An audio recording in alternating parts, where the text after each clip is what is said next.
भारत सोने की चिड़िया था या नहीं था? था ना। अंग्रेज सोने की चिड़िया को लूट ले गए, बाकी जो बची मलाई वो है सरकारी। सरकार किसकी होती है? सोचिए, प्रधानमंत्री की। प्रधानमंत्री कौन है दोस्तों? नरेंद्र दामोदर दास मोदी जी। नरेंद्र दामोदर दास मोदी जी के घनिष्ठ मित्र कौन है दोस्तों? बुझे तो जाने, गौतम अडानी। गौतम अडानी दुनिया में अमीरों की लिस्ट में दूसरे नंबर पर पहुंच गए हैं। गौतम अडानी है बिजनेसमैन और नरेंद्र मोदी है छोला उठाकर चल देने वाले फकीर। तो आज बात फकीर के झोले में पड़े खजाने की और अडानी के आगे बढ़ते जाने पर करेंगे। साथ ही नरेंद्र मोदी और अडानी की दोस्ती कैसे, क्यों और कहां हुई, इन सब पे भी बात करेंगे। दोस्तों, इन सब को समझने के लिए आपको 20 साल पीछे चलना पड़ेगा। साल था 2002, जब गुजरात में ताजे ताजे दंगे हुए थे। हालात बहुत ज्यादा खराब थे। उस वक्त लोगों में, व्यापारियों में, यहाँ तक कि नेताओं में सही को सही और गलत को गलत कहने की हिम्मत हुआ करती थी। मेरा एक ही संदेश है कि वो राजधर्म का पालन करें। हम भी वही कर रहे हैं साहब। वो समय मन से गुलामी का बिल्कुल नहीं था। हुआ ये कि सीआईआई ने, यानी फेडरेशन ऑफ इंडियन इंडस्ट्रीज ने गुजरात दंगों में ढिलाई बरतने के लिए नरेंद्र मोदी की बहुत तीखी आलोचना की थी। ये वही समय था जब नरेंद्र मोदी गुजरात मॉडल का ढोल पीटना शुरू कर चुके थे। गुजरात को निवेशकों का पसंदीदा ठिकाना बनाने पर लगे हुए थे। सीआईआई खुले तौर पर नरेंद्र मोदी के कामों की आलोचना कर रहा था। मोदी को गुजरात में हुए सबसे बड़े त्रासदी को लेकर जिम्मेदार बताया जा रहा था। तब उन कारोबारियों के बीच से एक कारोबारी निकलता है जो नरेंद्र मोदी के साथ खड़ा हो जाता है। उद्योगपतियों को मोदी के पक्ष में करने की पूरी जिम्मेदारी उठाता है। उस कारोबारी का नाम क्या था? सोचिए, उस कारोबारी का नाम था गौतम अडानी। गौतम अडानी ने ऐलान कर दिया कि अगर सीआईआई नरेंद्र मोदी का विरोध करेगा तो मैं सीआईआई की तरह एक और व्यापारियों का संगठन खड़ा कर दूंगा। गौतम अडानी ने मोदी के लिए आवाज उठाई। नेता और व्यापारी जब साथ आ जाए तो व्यापार और चुनावी रैलियों का भार कब एक दूसरे के कंधे पर ट्रांसफर हो जाता है पता ही नहीं लगता है। समय बीतता गया। नरेंद्र मोदी गुजरात के मुख्यमंत्री बनते गए, अडानी गुजरात के बड़े उद्योगपति बनते गए। फिर आया साल 2013, जब नरेंद्र मोदी को बतौर मुख्यमंत्री अमेरिका के वॉर्टन स्कूल ऑफ बिजनेस के एक कार्यक्रम में एक मेन स्पीकर के तौर पर बुलाया गया। स्कूल के शिक्षकों और छात्रों के विरोध के बाद नरेंद्र मोदी का नाम मेन स्पीकर की लिस्ट से हटा दिया गया। और देखिए, इस कार्यक्रम के प्रायोजक थे अडानी भाई साहब। अडानी ने कार्यक्रम से स्पॉन्सरशिप वापस ले ली। मतलब जहां हमारे दोस्त कम नेता का सम्मान नहीं होगा, वहां मैं भैया पैसे नहीं लगाऊंगा। तो ये रिश्ता यहीं से चल पड़ा। ऐसा नहीं है कि सिर्फ गौतम भाई साहब ही एक तरफा दोस्ती निभा रहे थे। धंधे वाला आदमी बिना 4 पैसे के फायदे के फ्री में सांस भी नहीं लेता है। आपने गुजरात में मुंद्रा पोर्ट का नाम तो सुना ही होगा। हाँ, वही पोर्ट जहां अभी कुछ दिन पहले करोड़ों की ड्रग्स पकड़ी गई थी, जिसका कुछ नहीं हुआ। हाँ, वही वाला।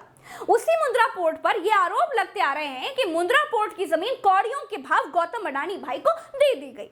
1995 में अडानी ने मुंद्रा बंदरगाह शुरू किया।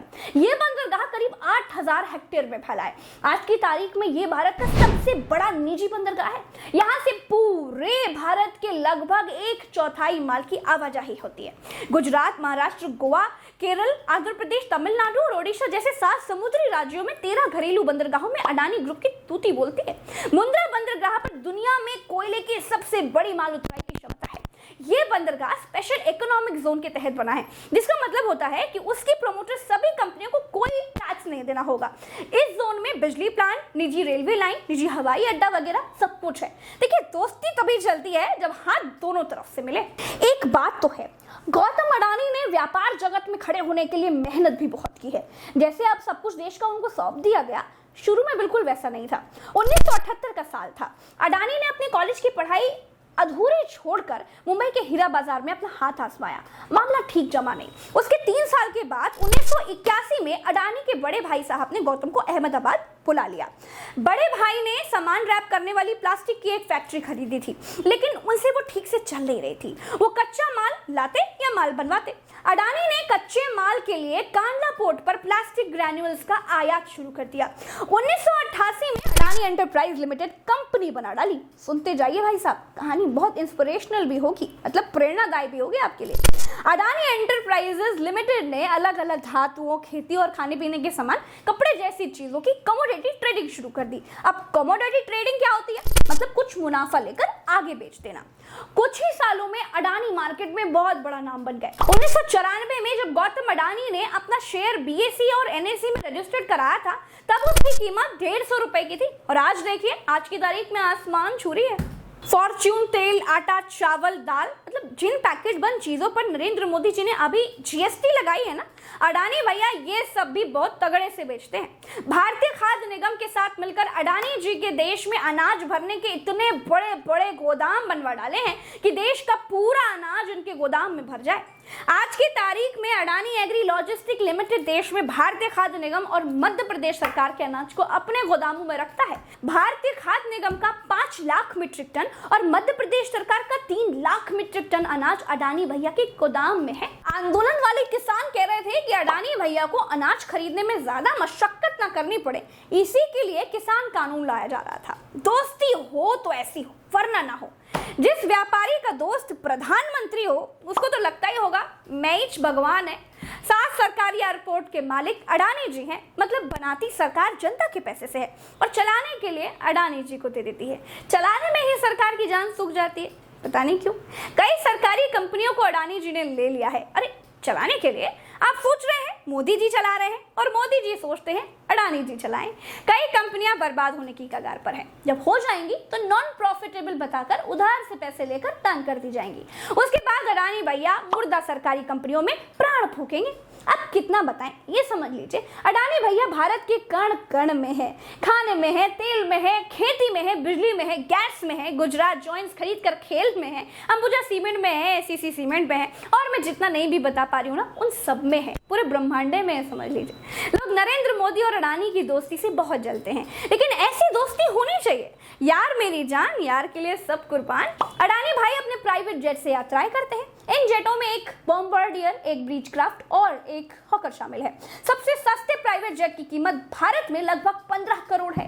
3 आलीशान जेट विमानों के अलावा अडानी एंटरप्राइज के मालिक के पास अपनी छोटी छोटी यात्राओं के लिए 3 हेलीकॉप्टर भी हैं। उन्हें अपने अगस्ता वेस्टलैंड AW139 हेलीकॉप्टर में सबसे ज्यादा देखा जाता है। अडानी भाई साहब के पास 17 पानी के जहाज हैं।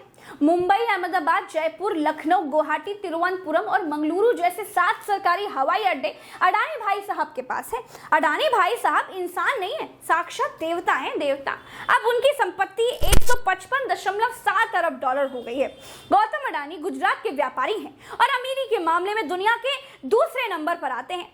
अभी फ्रांसीसी व्यापारी बर्नार्ड आर्नोल्ड को पीछे किया है। Bill Gates, Warren Buffett, alien, Larry page और सर्गेई ब्रिन जैसे को तो पहले ही वो धूल चटा चुके हैं। तो अगर आप भी खूब सारे पैसे कमाकर अमीर बनना चाहते हैं तो आपको जरूरत है उस आइडिया को समझने की जिससे आप दुनिया पे विजय कर सके। और उस आइडिया के लिए आपको किसी कोचिंग में जाने की जरूरत नहीं है। आपको तो बस डाउनलोड करना है कुकू FM और वहां पर सुनना है हाउ रिच पीपल थिंक की बुक समरी ऑडियो फॉर्म में, जिसे सुनकर आप अमीर लोगों के दांव पेच दिख जाएंगे। और क्या पता एक दिन आप भी बन जाए दुनिया के सबसे अमीर आदमी। तो आप ही डाउनलोड कीजिए कुकू FM, जहां आपको किस्से, कहानी, research based story, mythology, biography, politics, history जैसे विषयों पर 4000 से भी ज्यादा ऑडियो बुक्स सुनने को मिल जाएंगी। अगर आप मेरे प्रोमो कोड PKP50 का इस्तेमाल करेंगे तो पहले 250 यूजर्स को 50% का डिस्काउंट मिल जाएगा और 399 वाला एनुअल सब्सक्रिप्शन सिर्फ 199 रुपए में मिल जाएगा। लिंक डिस्क्रिप्शन में है, डाउनलोड कीजिए कुकू FM। अडानी भाई की संपत्ति अब 155.7 अरब डॉलर हो गई है।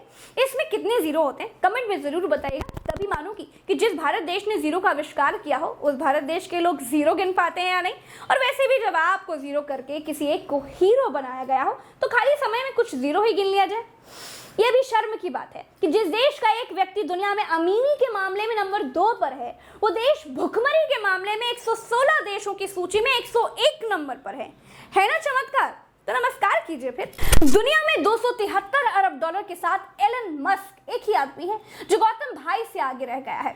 मोदी जी कंपनियां हवाई अड्डे वगैरह वगैरह बेचने की रफ्तार और बढ़ा देंगे तो उम्मीद है कि गौतम भाई साहब भी एलन मस्क को मसल देंगे। लेकिन जाते जाते एक बात जरूर कहूंगी, अपने मुनाफे के लिए जो आपने सरकार से अनाज पर टैक्स लगवा दिया है ना, वो बिल्कुल सही नहीं किया। बाकी आप कमाइए, खाइए, हर सरकारी बिकाऊ माल खरीद डालिए, उसमें कोई भी हमें आपत्ति नहीं है। खरीदने वालों को कोई क्या कह सकता है जब बेचने वाला बेचने पर उतारू हो जाए तो, है ना? सौगंध मुझे इस मिट्टी की, मैं देश नहीं बिकने दूंगा। दोस्तों आज के इस वीडियो में इतना ही। इस रिपोर्ट में एक बात समझ में आती है कि गौतम अडानी बहुत टैलेंटेड थे, इसमें कोई दो राय नहीं है। गौतम अडानी का जीवन इंस्पायरिंग है, लेकिन बिना खुली सरकारी मदद के गौतम अडानी ये मुकाम हासिल नहीं कर पाते। अगर खुली सरकारी मदद भारत देश के नागरिकों को भी मिल जाए तो सोचिए भारत देश के नागरिक भी दुनिया के दूसरे देशों के लोगों से कितने आगे निकल जाएंगे। सरकार को शिक्षा फ्री कर देनी चाहिए, बिजली, पानी, ट्रांसपोर्ट, अस्पताल जैसी मूलभूत जरूरतों को विदेशों की तरफ फ्री में देना चाहिए। फ्री रेवड़ी नहीं है, फ्री ना देना सरकारों की नाकामी है। निर्लज है वो सरकारें जो अपनी जनता से मूलभूत जरूरतों की चीजों पर पैसा वसूल लेते हैं। भारत देश में न्याय अखंड महंगा है, इलाज उससे भी ज्यादा महंगा है और शिक्षा उससे भी ज्यादा महंगी है। अडानी जैसों को इससे कोई फर्क नहीं पड़ता, लेकिन अरमान, अमर, रोहित, मोहित, शिवम, इन सबकी जिंदगी इससे जूझते जूझते ही खत्म हो जाती है। दोस्तों चलते हैं, राम राम, दुआ सलाम, जय हिंद। मुझे ट्विटर पर @प्रज्ञालाल नाम से खोजकर फॉलो जरूर कीजिएगा। साथ आएंगे तो सच कहने वाले मुंह और बढ़ जाएंगे, जिससे सच की आवाज और बुलंदी से सरकार तक पहुंच जाएगी। साथ जरूर दीजिएगा। जय हिंद, जय भारत।